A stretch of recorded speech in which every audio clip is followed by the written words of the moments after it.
Well, joining me now on this quotes unquote death of the high street stuff anyway, is personal finance expert and founder of moneymagpie.com. It's Jasmine Birtles. Jasmine, thank you. I'm concerned that our high streets are just going to end up like big clone towns. And it's all going to look the same, every single town. The rents have absolutely skyrocketed. Business rates are a nightmare. And, government after government is not dealing with the business rates. I think, Jasmine, it points to a wider issue, which is the fundamental death of community.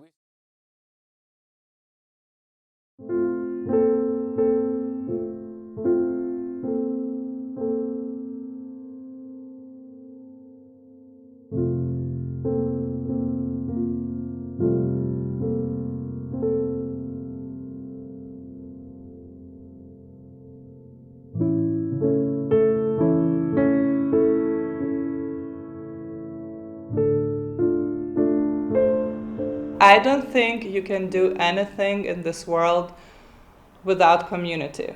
Even if you have a lot of money, the money buys community. And if you don't have money, then you rely on community. And people in the south side of Glasgow were very helpful. The businesses in the south side of Glasgow were very helpful.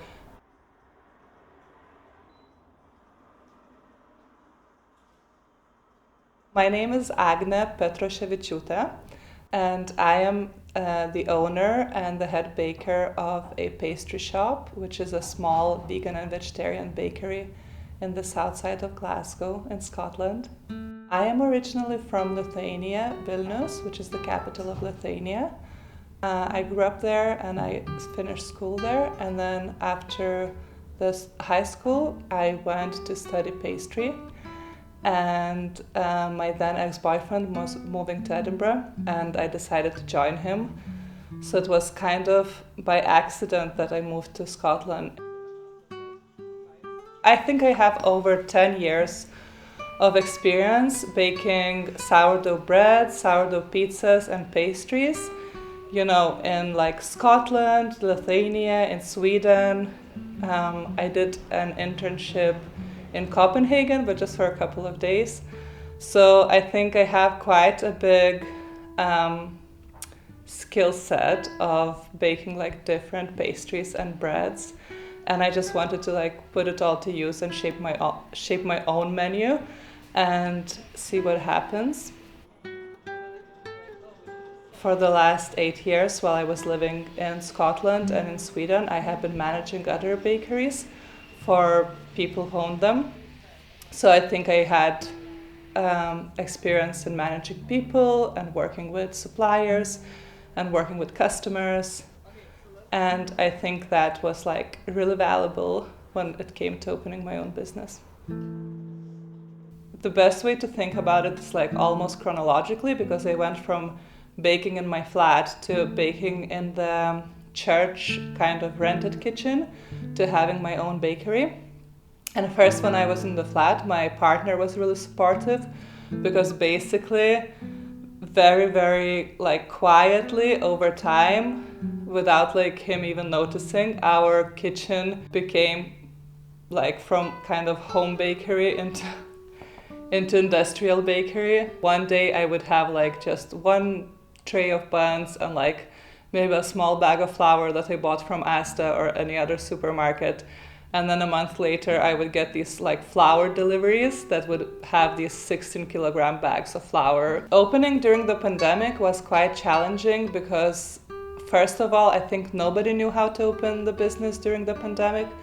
But I felt like I have enough experience running other bakeries, and also I had a lot of friends who helped me. Like repaint the shop walls, or like strip the walls, or like rip up the flooring. And obviously like they did that for free without expecting any rewards back, except for baked goods.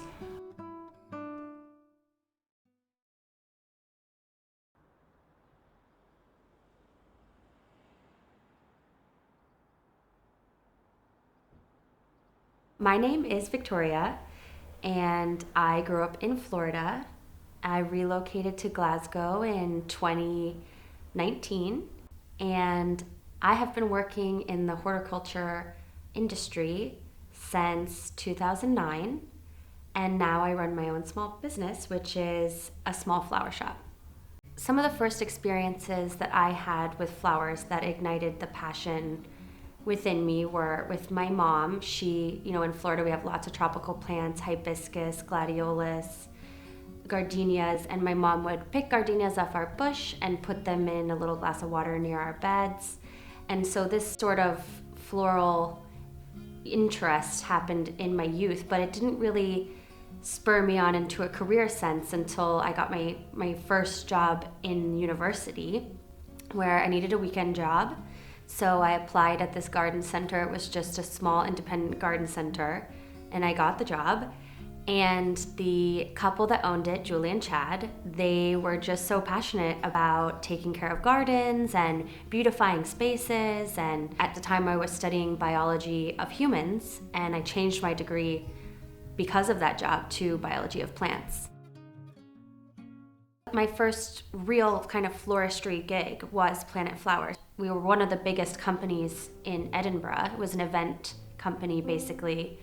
And we worked with Dior, we worked with Macallan Whiskey, we worked with the Queen. I remember at one point we delivered flowers to Scarlett Johansson. She was in town filming a movie. At first I thought it was so magical and beautiful. I couldn't believe that I was being able to work on these projects, that seemed so important. But at the same time, no recognition ever came from that work. If anyone got recognition, it was Planet Flowers on the whole, and then the owner of that company, which I think is fair enough. But sometimes certain people would do all of the work or majority of the work and still not get recognized. I feel like it's the beginning of how capitalism alienates people from their labor, is that sort of that line where the individual has to succumb to a greater good, and then you don't really know why you're doing what you're doing anymore.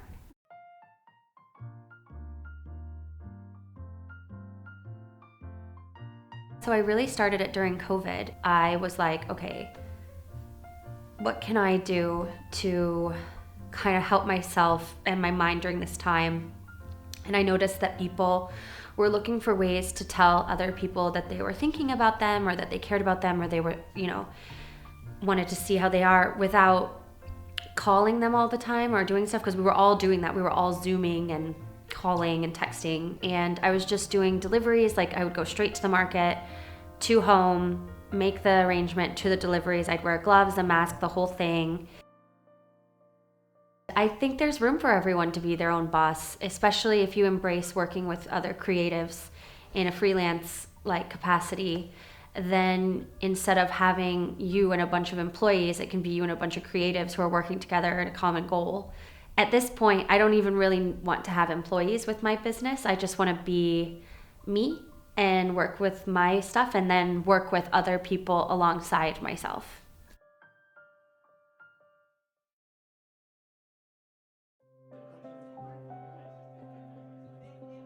My name is Reena Murgai. I am originally of Indian descent, and I was born and raised in London. I moved around the country a fair bit, and now I've been living in Scotland for the past 9 years. I recently started my own business. It's called Bear Tree Apothecary, and it is aimed at creating holistic products to improve the health and wellness of individuals. I studied biomedical science and did my master's in reproductive science. I always wanted to be in the healthcare profession. Helping heal people has just always been the number one core passion of mine. So I decided after a decade of research that maybe it was time to try something new, something that was more in alignment with the woman that I am at this stage. I've always been into holistic healing. Unfortunately, I became chronically unwell at the age of 15. I was diagnosed with arthritis, and at the time Western medicine just was unable to provide me with any answers or any help, and it was pretty much determined that I would spend the rest of my life on a lot of medication, and at the time I couldn't walk either, so I was in a wheelchair, and that was just kind of what was given to me. My parents, my dad in particular, he felt that he needed a second opinion, so he took me to India, and he took me to a small village. It was just a tiny little hut. When I walked inside, I had no idea what to expect. This healer, he had all of these herbs and oils and plants, and it was just so fascinating to me. I was in this foreign country for a month, seeing this healer. He would see me every few days, wrap my legs in herbs, oils and bandages, and he would change them out every few days. Within 3 weeks, I was up and walking again, and that was something that I never thought would happen. Even though I had managed my health conditions for over a decade using holistic healing and also help from the NHS, it was come with my career in science, whether it was industry or academia, I was feeling quite disappointed because there just wasn't enough support for disabled women. I wanted to prove to myself and to the world, I guess, that a disabled woman can be in business and be successful in business. There is a lot of resources, but what there is a lack of understanding and willingness to be flexible, because everything seems to be about turnover rather than individuals. And so I wanted to create something that focuses on the wellness of people. The first products that I designed for Bertie Apothecary were natural healing candles. I am very much into the power that meditation holds in healing the mind, body and soul. Because I'm using pure essential oil blends that I create myself, they're completely unique. Essential oils, they work through aromatherapy, and so even if you aren't focused on the entire benefits of the candle, you'll still be receiving the enjoyable smell. So things that make you smile will automatically raise your vibration, your positivity, and make you feel better. They're nice to look at. They're really pretty. I spend, a lot of the love goes into that, into the design and making them look beautiful. So even if you're just having them in your home and you're not actually burning them, you're still receiving some of the good energy that's in it.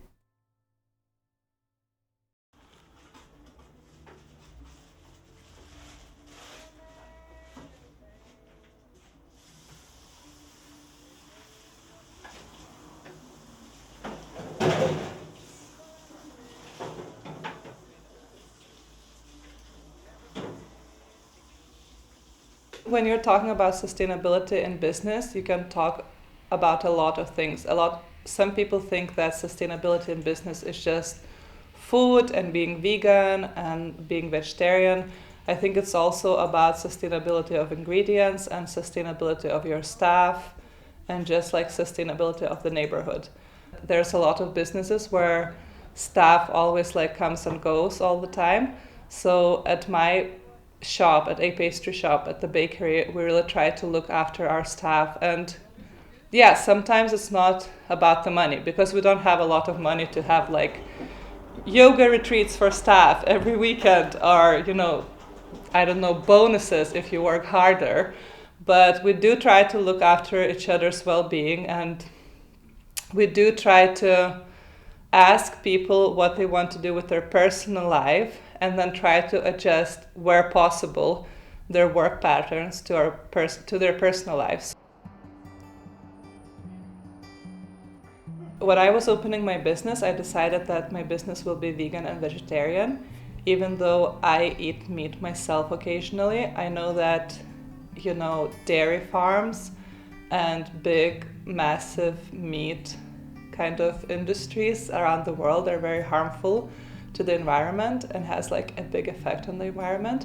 But then it was a really easy decision to open a vegetarian and vegan bakery, because I knew that once the words were on the sign that this is a vegan and vegetarian bakery, I won't be able to turn back, and that will be kind of like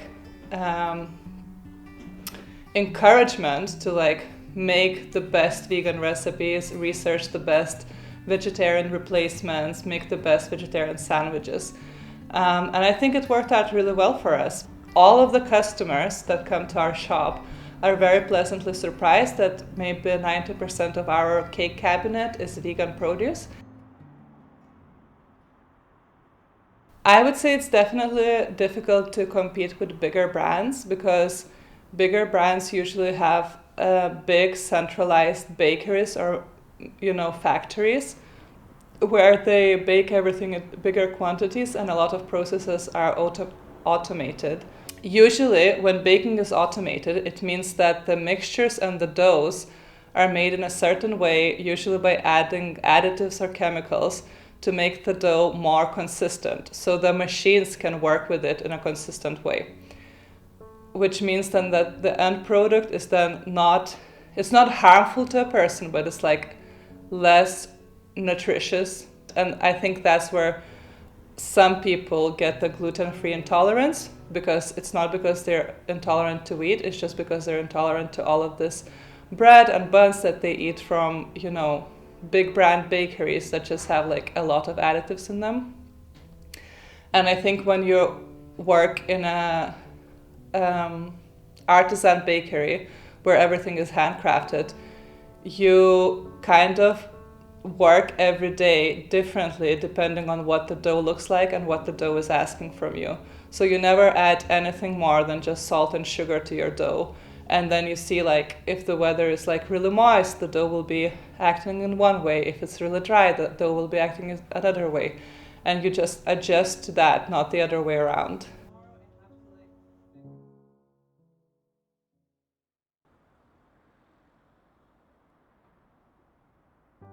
When you are a bigger company and you're very focused on profit, you sacrifice the product in whether that's quality or the type of variety. Like, those things have to go, because you squeeze and you squeeze and you squeeze, right? When you become a larger company that is focused on making money.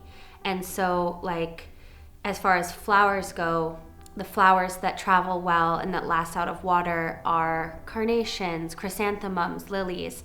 And these will be the only flowers that you will be able to buy unless we support these small florists who have time to condition and care for these stems that aren't as easy as the ones I mentioned before, right? So you will have a loss of variety because it doesn't fit in with the money-making kind of profit scheme of larger companies.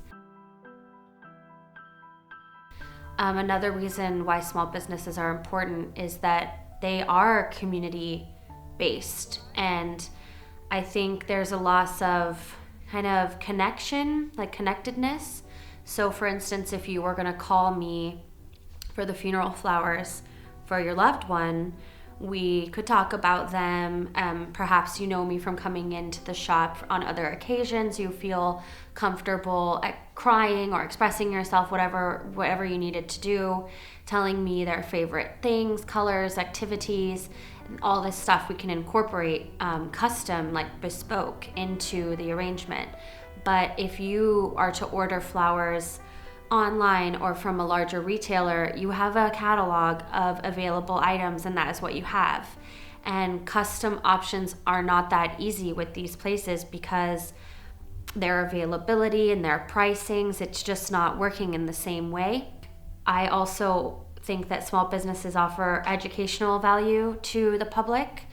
If you walk into my shop and you have a dying plant or question about something, like I can help you with that because of the knowledge that I've gained throughout my life. Like I'm a professional who is trying to capitalize on their profession and their knowledge and make that a career, rather than working for someone and fitting into a box that they've decided was open. When you support small businesses, you are supporting somebody's dreams and their passions and their ambitions, and it is definitely leading to something a lot bigger than just that one product and that one self. And you don't really get a lot of that in big corporations. At the moment I am working on expanding my products line.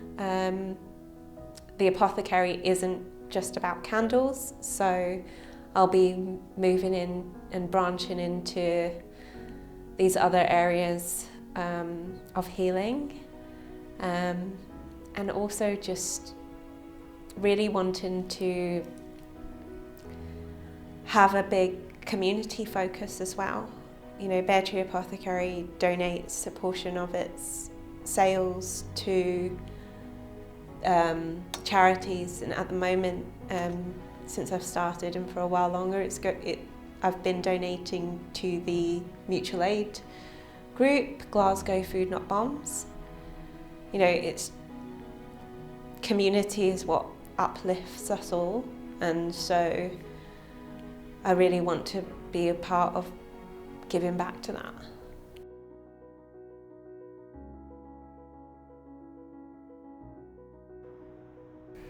When you're running a small business, it's really important. The prices of every ingredient is really important. And lately, because of the economic struggles around the world, the prices of ingredients have been rising a lot. And our customers, as lovely as they are, they don't always understand why things cost so much. And they don't always understand why an artisan product costs more than, you know, a cinnamon bun at Tesco, or you know, a cinnamon bun at any other supermarket, or maybe a chain bakery. So it's really hard to make people realize that everything that is handcrafted takes like a lot of time, but also takes a lot of knowledge. The small businesses can get certain small business loans, but I think there's not enough grants and loans for small businesses to help them survive, especially with the recent rise in the electricity prices. The small businesses are kind of just left on their own to sink or swim. And as you can see, every day when you open your Instagram, there's like your favorite cafe or like your favorite hairdressers is shutting down just because they can't afford the costs anymore. I would probably be willing to say that my work means everything to me. I've always felt from a young age that my work and my life were the same, and I found it really difficult to work jobs that asked me to leave my business at home, or my emotions or my thoughts or my feelings. And I think that this work is my life, so it's very hard to like separate those things for me. So it's everything to me, you know, and it's all the things I care about and the things that I think are important kind of rolled into a career. What was the end of the question? Just how does it affect your life? Oh, it makes my life really hard. But in a good way? Yeah, I think. Sometimes in a good way? Yeah, I think it makes my life worthwhile, but it also makes it, you know, you're giving up stability for what your heart wants. And I know a lot of people, I feel very privileged to say that I even can indulge in this, you know, but I don't have a family or a house or any of these things because my life is so unpredictable, because my work takes me places I can't picture in the future. I can't imagine where I'll be in 1 year's time. So it's difficult. It just makes for a different life that's not necessarily one that you've seen be successful or one that you've seen a very clear example of. So it just makes it, you know, different, and I think that's okay.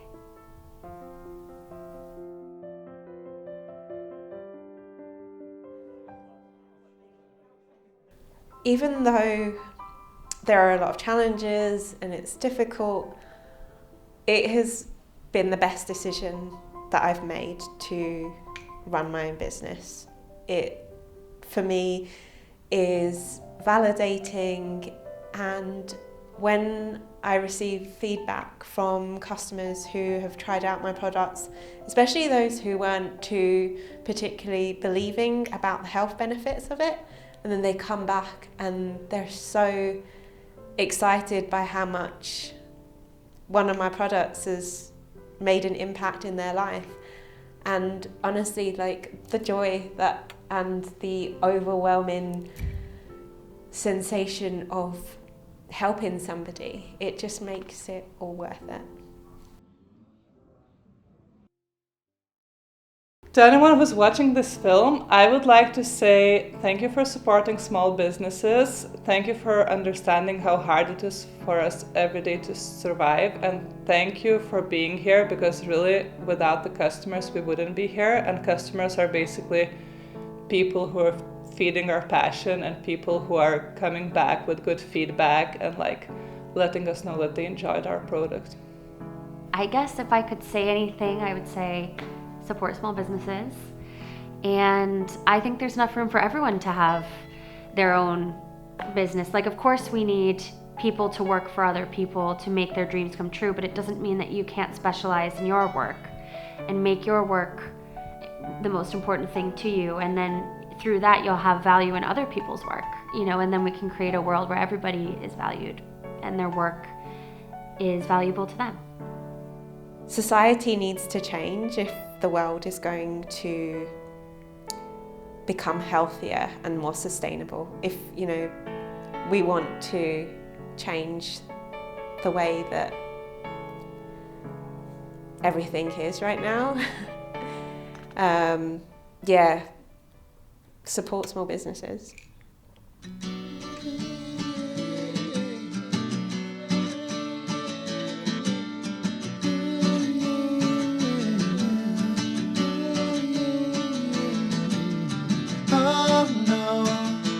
Killed a man on Monday, but it's alright. I hear the organ every Sunday. I'm your Huckleberry and I'll be there waiting by the tree. And everyone is scary when they stick the knife inside of me. And no man is a real man who does not spend time with family. That's what Vito said, and I believe him. Yeah, I believe him.